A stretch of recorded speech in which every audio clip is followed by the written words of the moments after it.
बहुत साल पहले की बात है। उदयपुर के जंगल में शेर खान का शासन था। शेर खान दिल का बहुत अच्छा था। शेर खान हमेशा जंगल के जानवरों का ख्याल रखता था। एक तेंदुआ शेर खान का वफादार मंत्री था। वो जंगल में घूमता और सारे समाचार लाकर शेर खान को देता रहता था। एक दिन तेंदुआ शेर खान के पास आया और कहा, महाराज, जंगल के सभी जानवर कह रहे हैं कि आपके बाद इस सिंहासन पर कौन बैठेगा। इसलिए वो सब कह रहे हैं कि आपको अब शादी कर लेना चाहिए, क्योंकि आपका संतान ही आगे चलकर इस जंगल का राजा बनेगा। जंगल के जानवर सही कह रहे हैं। मेरा संतान ही आगे चलकर इस जंगल का राजा बनेगा, इसलिए मैं अवश्य शादी करूंगा। फिर शेर खान की शादी बड़ी ही धूमधाम से हो रही थी। जंगल के सभी जानवरों को शादी में बुलाया गया था, सिर्फ एक सियार को छोड़कर।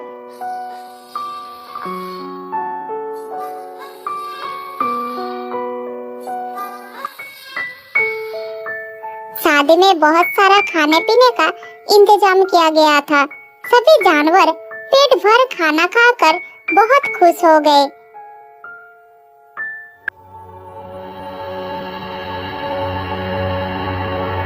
इधर सियार को निमंत्रण ना मिलने के कारण वो बहुत गुस्से में था।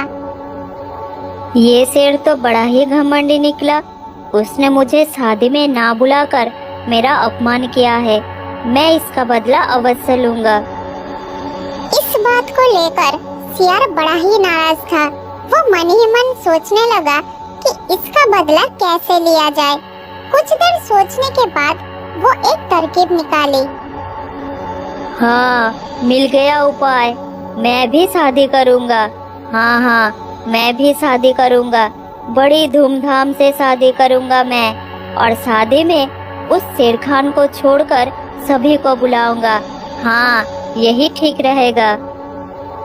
फिर सियार ने शादी करने का फैसला कर लिया और वो अपने लिए एक दुल्हन ढूंढने निकल पड़ा।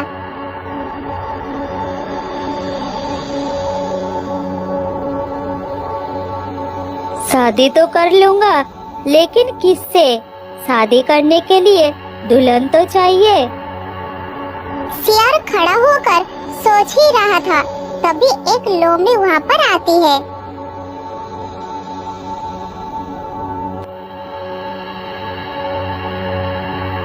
अरे तुम खड़े खड़े क्या सोच रहे हो?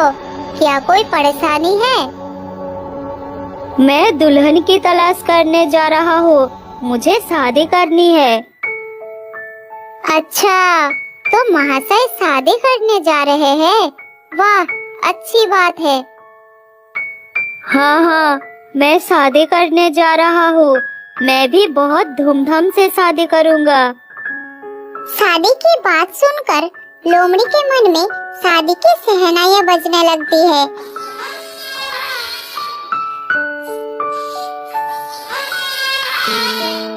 लोमड़ी सोचती है, क्यों ना मैं इससे शादी कर लूं। लोमड़ी उससे अपनी मन की बात कहने ही वाली थी, तभी सियार ने उसे जोर का झटका दिया। हाँ, क्यों नहीं। वैसे तो मैं भी शादी करने के बारे में सोच ही रही हूँ। मेरे बारे में तुम्हारा क्या ख्याल है? मेरा मतलब, क्या तुम मुझसे शादी करोगे? मैं शादी करूँगा, लेकिन तुमसे नहीं। मैं जैसे तैसे को शादी नहीं करूँगा। मैं तो किसी सुंदरी से शादी करूँगा। हट जाओ मेरे सामने से, बड़ा आया शादी करने।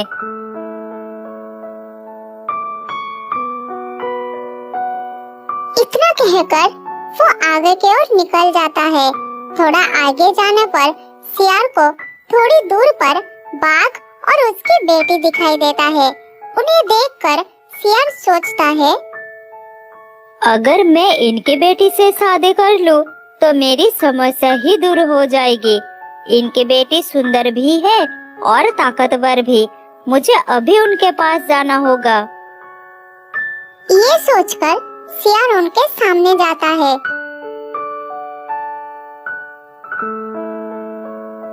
बाघ राजा की जय हो। आप जैसा दानी इस जंगल में दूसरा और कोई नहीं है। वो तो ठीक है, लेकिन तुम्हें मुझसे क्या चाहिए ये तो बताओ।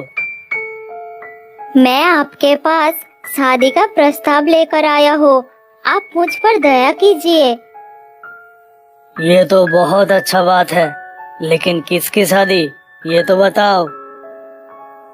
असल में मैं आपकी बेटी से शादी करना चाहता हूँ।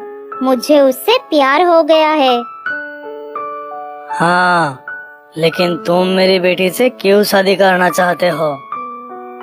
फिर शेर ने बाघ को सारी कहानी बताई।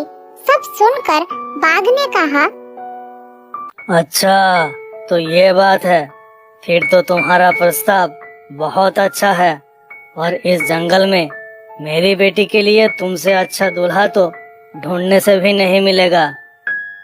बाघ के मुंह से अपनी प्रशंसा सुनकर शेर का छाती फूल गया। वो मन ही मन शादी का सपना देखने लगा और उसके मन में शहनाइयां बजने लगी। अरे सियार, तुम किस ख्याल में डूब गए? अभी तुम्हारा शादी नहीं हुआ है। अरे नहीं नहीं, ऐसे ही कुछ बातें याद आ गई। आप बताइए। लेकिन बाघ उसकी बात सुनकर सोच में पड़ गया। भला इस सियार से मैं अपनी बेटी की शादी कैसे करवा सकता हूँ? मेरी बेटी और इस मूर्ख सियार से शादी? नहीं नहीं, ये कभी भी संभव नहीं होगा।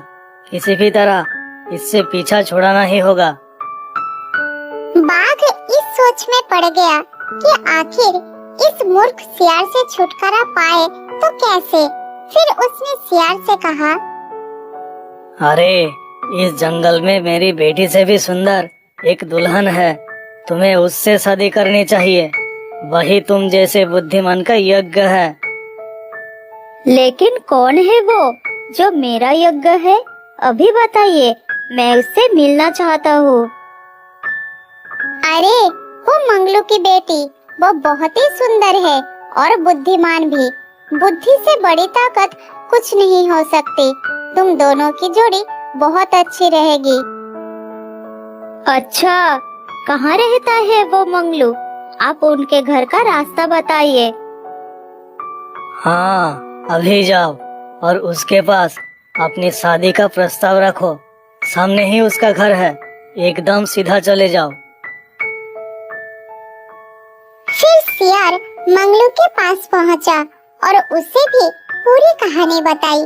सियार को नहीं पता था कि वो उसकी बेटी से पहले ही शादी के लिए इनकार कर चुका था। सारी बात सुनकर मंगलू ने कहा, मुझे बहुत खुशी होगी कि तुम मेरी बेटी से शादी करोगे। तुम यही ठहरो, मैं अभी उसे बुलाता हूँ। तुम एक बार उसे मिल लो। फिर मंगलू ने अपनी बेटी को बाहर बुलाता है। तभी वही लमड़ी उसके सामने आई और सियार को देखकर बहुत गुस्सा होने लगी। अच्छा, तो तुम मुझसे शादी करने आए हो? मुझे तुम्हारे बारे में सब पता चल चुका है, इसलिए मैं तुमसे शादी नहीं कर सकती। मुझे भी तुम जैसे लोमड़ी से शादी नहीं करनी।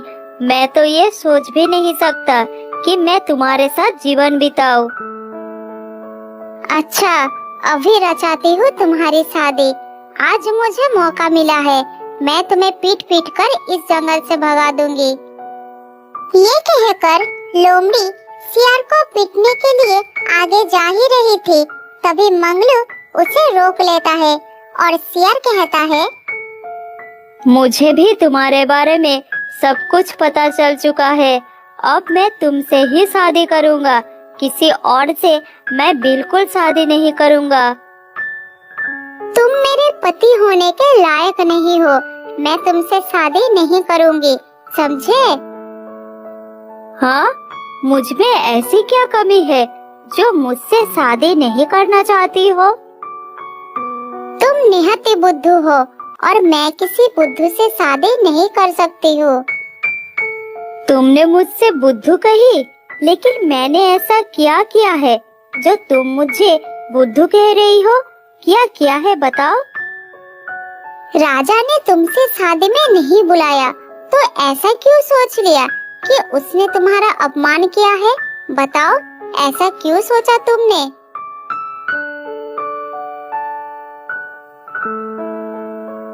तभी शेर खान वहाँ से गुजर रहा था और दोनों की बात सुनकर रुक जाता है।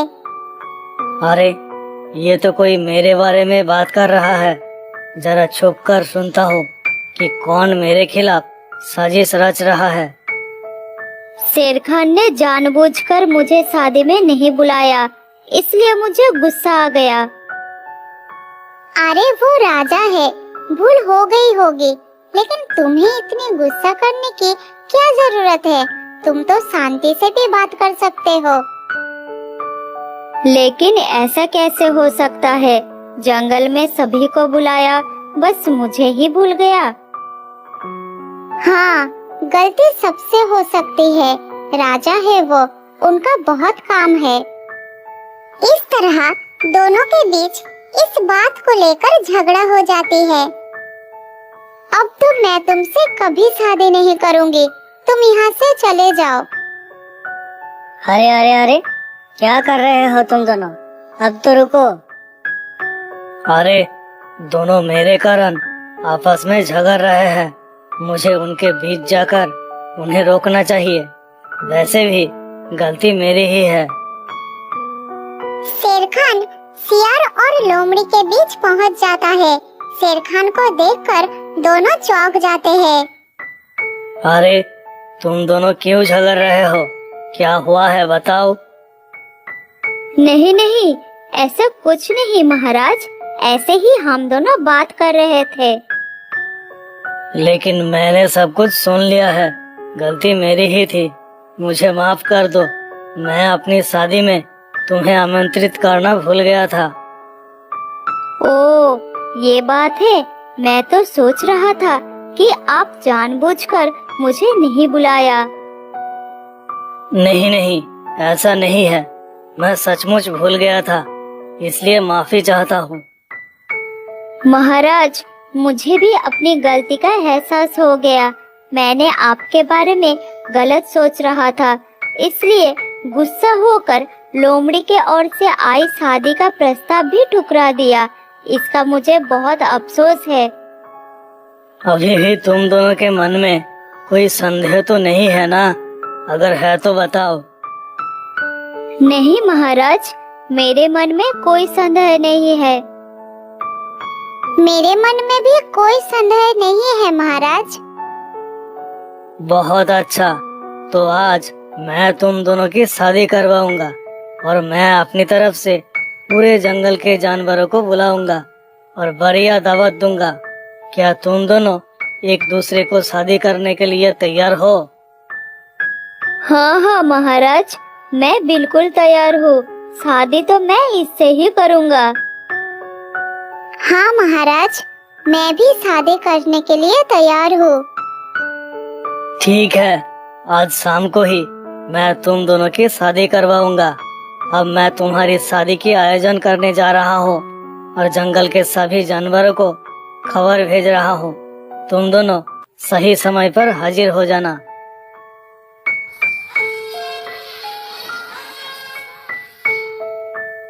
इस तरह शेर और लोमड़ी की शादी हो जाती है।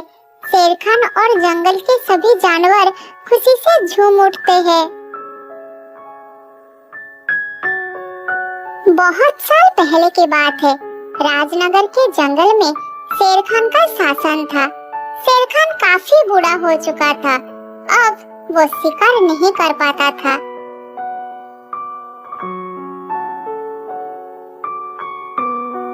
शेर खान शिकार के लिए बाहर तो जाता था, लेकिन उसे देखते ही शिकार भाग जाता था।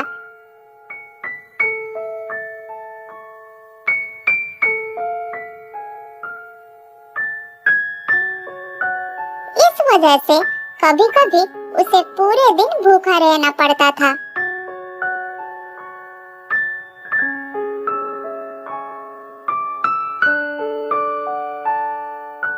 एक दिन शेर खान बैठा था और सोच रहा था कि उनकी प्रजा में एक सियार ही ऐसा चतुर है जो हर समस्या का हल निकाल देता है। इसलिए वो एक दिन सियार को मिलने के लिए बुलाया।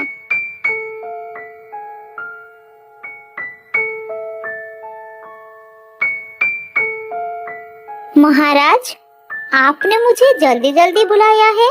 कोई समस्या तो नहीं है महाराज? आपका तबीयत तो ठीक है? हाँ सियार भाई, तुम तो जानते हो अब मैं बूढ़ा हो चुका हूँ। अब शिकार करना मेरे लिए संभव नहीं हो रहा है। इसलिए मैं चाहता हूँ कुछ ऐसा उपाय निकालो कि शिकार खुद चलकर मेरे पास आ जाए और मैं उसे पकड़ सकूं। लेकिन महाराज, एकमात्र लालची प्राणी को ही फंसाया जा सकता है। ऐसे में तो इंसान ही है जिसके मन में लालच है। तो फिर एक दो इंसान को ही फंसा लो। एक इंसान भी मिल गया तो 4 दिन का भोजन की इंतजाम हो जाएगा। बहुत दिनों से इंसान का मांस नहीं खाया है। महाराज, इंसान तो एक नंबर का लालची प्राणी है। अगर उसे किसी चीज का लालच दिया जाए तो वो खुद ही खुद का शिकार होने चला आएगा।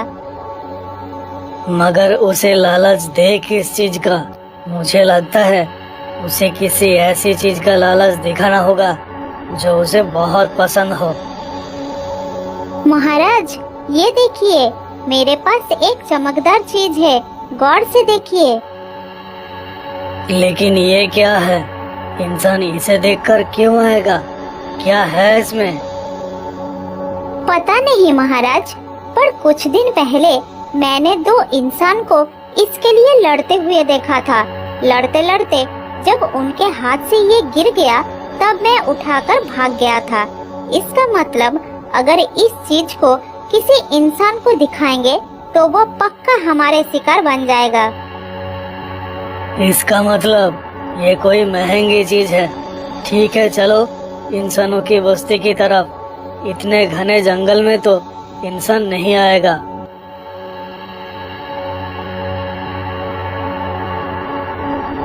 सियार की बात मानकर दोनों इंसानों की बस्ती की तरफ निकल पड़ते हैं। कुछ ही देर में वो इंसानों की बस्ती के निकट आ जाते हैं। फिर एक जगह रुककर सियार कहता है, महाराज, यहाँ रुकिए। इस रास्ते से इंसान अपनी बस्ती में जाने के लिए गुजरते हैं। ये सही जगह है उनका शिकार करने के लिए। आप किसी पेड़ के पीछे जाकर छुप जाइए। मैं किसी इंसान को ये चीज दिखाता हूँ। जल्दी छुप जाइए महाराज।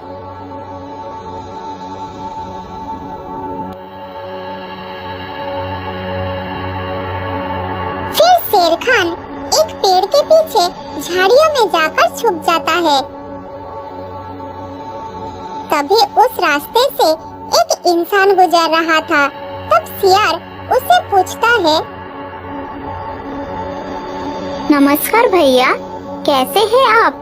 किधर जा रहे हैं? क्या बात है सियार भाई, इस तरह मेरे सामने अचानक आने का मतलब क्या है? इंसान भैया, ये देखिए, मुझे कुछ दिन पहले ये चीज जंगल में मिला था। ये मेरे किसी काम का नहीं, आपको चाहिए तो ले सकते हो। सियार की बात सुनकर इंसान सोचता है, ये तो खड़ा सोने का लगता है, लेकिन ये मुझे क्यों देने आया है? जंगल का सबसे चतुर प्राणी है ये। इसके पीछे इसकी कोई चालाकी तो नहीं है? मुझे थोड़ा सावधान रहना होगा। क्या सोच रहे हो इंसान भैया? ले लीजिए, थोड़ा आगे आइए और इसे उठा लीजिए, आपके बहुत काम आएंगे। नहीं सियार भाई, मैं एक किसान हूँ। ये चीज मेरे किसी काम का नहीं है। तुम इसे फेंक दो, जिसका नसीब में होगा वो ले जाएगा। अरे भैया, तो आप ही अपना नसीब चमका लीजिए, आपका हालत और भी बेहतर हो जाएगा। मुझे भी थोड़ा पुण्य मिलेगा। अरे सियार भाई, कहा ना मैं एक किसान हूँ, मुझे ये नहीं चाहिए। फेंक दो इसको।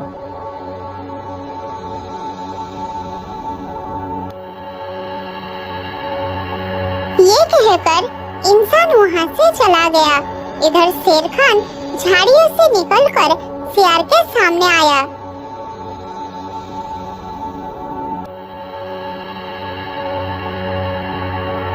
क्यों रे सियार, तू तो कह रहा था कि इंसान इसे देखते ही लालच में आकर हमारा शिकार बन जाएगा, लेकिन ऐसा तो कुछ नहीं हुआ, वो तो चला गया। वही तो समझ में नहीं आ रहा है महाराज। जहाँ तक मैं जानता हूँ कि इंसान इस चीज का बड़ा लालची होता है। बेकार में तुम्हारे भरोसे रह गया मैं। इससे अच्छा तो एक छलांग लगाता और वो मेरे पंजे में होता। तुम किसी काम के नहीं हो सियार।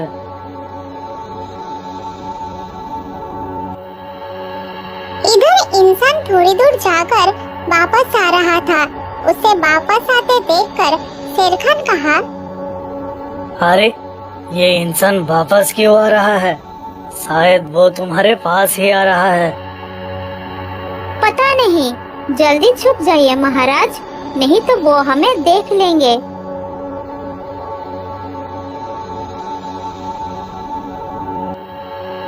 शेर खान और सियार झाड़ियों के पीछे छुप जाते हैं और इंसान उधर आकर कुछ ढूंढने लगता है।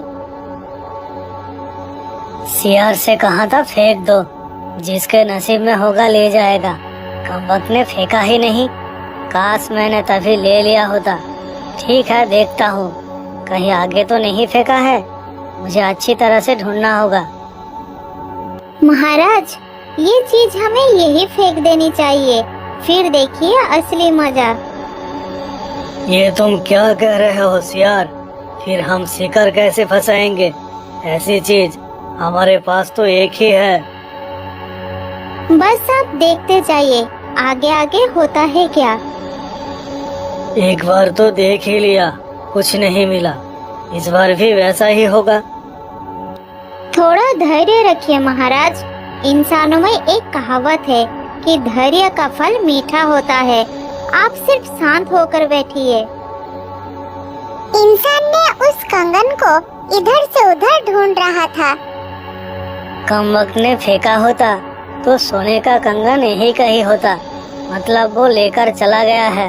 पता नहीं वो क्या करेगा उस कंगन का। इंसान कंगन को ढूंढ ढूंढ कर परेशान हो रहा था। उधर और एक इंसान उस रास्ते से आ रहा था।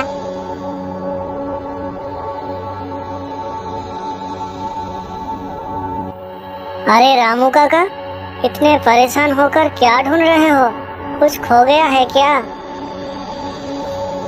अरे ये कहाँ से आ गया? अगर आ ही गया तो बता देता हूँ। दोनों मिलकर ढूंढेंगे तो आसानी से मिल जाएगा कंगन। फिर आधा आधा बांट लेंगे। हाँ, यही ठीक रहेगा। इसे बता देता हूँ। क्या सोच रहे हो रामू काका? इधर क्या ढूंढ रहे हो? आप इतने परेशान क्यों हो? क्या बताओ राजू, मैं अभी अभी घर के तरफ ही जा रहा था। तभी इधर एक सियार मिला जिसके हाथ में सोने का कंगन था और मुझसे कह रहा था पास आकर ले लो। सियार की बोलने का तरीका मुझे अच्छा नहीं लगा। फिर आपने क्या किया? कंगन लिया कि नहीं, या फिर उसने धोखा दिया? क्या हुआ है मुझे बताइए। नहीं, मैं नहीं लिया। मैंने कहा फेंक दो, मुझे नहीं चाहिए। जिसके नसीब में होगा वो ले जाएगा। अच्छा किया आपने। सियार का क्या भरोसा, अगर उसके साथ शेर आया और वो आपका शिकार कर ले तो? अरे राजू, वो तो एक सियार है। हम इंसानों से ज्यादा चालाक थोड़ी होगा वो। महाराज, वो उस चीज को ढूंढ रहा है। हमले के लिए तैयार हो जाइए। अब सही समय आ गया है। दोनों के ऊपर एक साथ हमला करना पड़ेगा। इधर रामू और राजू दोनों मिलकर कंगन को ढूंढने लगे। ढूंढते ढूंढते राजू को कंगन दिख गया, लेकिन वो रामू को नहीं बताया। अगर रामू काका को कंगन दिखाया तो वो भी हिस्सा मांगेगा। अगर उसके नसीब में होता तो तभी उसे मिल जाता। ये मेरे नसीब में है, इसे मैं बिल्कुल नहीं दूंगा। अरे क्या हुआ राजू, इतनी ध्यान से क्या देख रहे हो? तुम्हें कंगन दिख गया है क्या? अरे कुछ नहीं रामू काका, मैं मन ही मन आपकी समझदारी की तारीफ कर रहा था। अगर आप कंगन के लालच में पड़ते तो शेर के जाल में जरूर फंस जाते। यहाँ अभी खतरा हो सकता है, जल्दी चलिए, निकल चलते हैं यहाँ से। हाँ हाँ, तुमने ठीक ही कहा राजू, चलो चलते हैं, शाम भी होने जा रही है।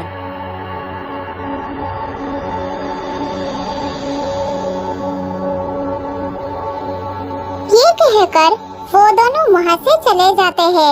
इधर शेर खान सियार को कहता है, सियार, तुमने तो कहा था हमले के लिए तैयार हो जाइए, लेकिन वो दोनों तो तुम्हारी चाल समझ गए। उसने उस चीज को दिखने के बाद भी नहीं उठाया। अब क्या कहोगे तुम? महाराज, मेरा अनुमान कह रहा है कि उन दोनों में से किसी एक को उस चीज को उठाने के लिए जरूर आना होगा। मेरा अनुमान गलत नहीं हो सकता। उधर दोनों एक साथ बस्ती की तरफ जा रहे थे और राजू मन ही मन सोच रहा था, इससे पहले कि कोई और वहाँ से गुजरे और उसकी नजर कंगन पर पड़ जाए, मुझे वापस जाकर अभी ले लेना चाहिए। ये सोचकर राजू रामू काका से कहता है, अरे रामू काका, मैं तो बाजार से एक सामान लाना भूल गया। अब चलिए, मैं एक बार दुकान से वापस आता हूँ, ठीक है?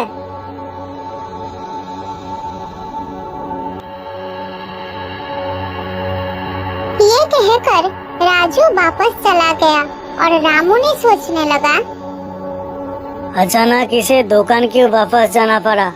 कल भी तो जा सकता था। रामू से चालाकी, जरूर कोई गड़बड़ है, जाकर देखता हूँ।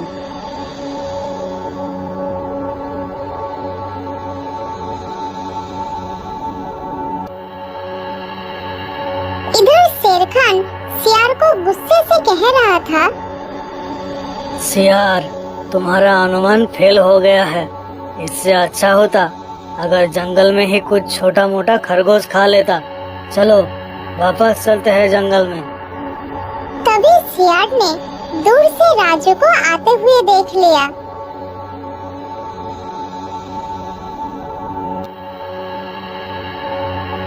महाराज, मैंने क्या कहा था? इंसानों में एक कहावत है, धैर्य का फल मीठा होता है। वो देखिए, जिसने वो चीज देखी थी उसी ने वापस आ रहा है। सियार, लगता है आज ताजा ताजा बड़ा शिकार खाने को मिलेगा। इधर राजू के पीछे पीछे रामू भी आ गया। क्यों रे राजू, मुझसे चालाकी? इस कंगन पर मेरा हक है, तेरा नहीं। नहीं, ये मेरा है। आपके नसीब में होता तो अब तक मिल गया होता। ये मैंने देखा है, इस पर मेरा हक है। नहीं, मेरा हक है, मैंने पहले देखा था। इस कंगन को मुझे दे दो राजू। उधर सियार शेराज से कहता है, अब तुम दोनों पर शेराज का हक है। चलिए महाराज, सही समय आ गया है। कमाल है, इतनी चालाकी करने के बाद भी आखिर ये दोनों तुम्हारे जाल में फंस ही गया। चलो दोनों को दबोच लेते हैं। इतना कहकर शेर खान उन पर झपट पड़ता है और दोनों को अपना शिकार बना लेता है।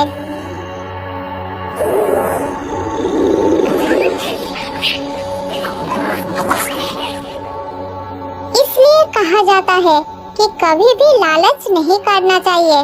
लालच का परिणाम हमेशा बुरा होता है।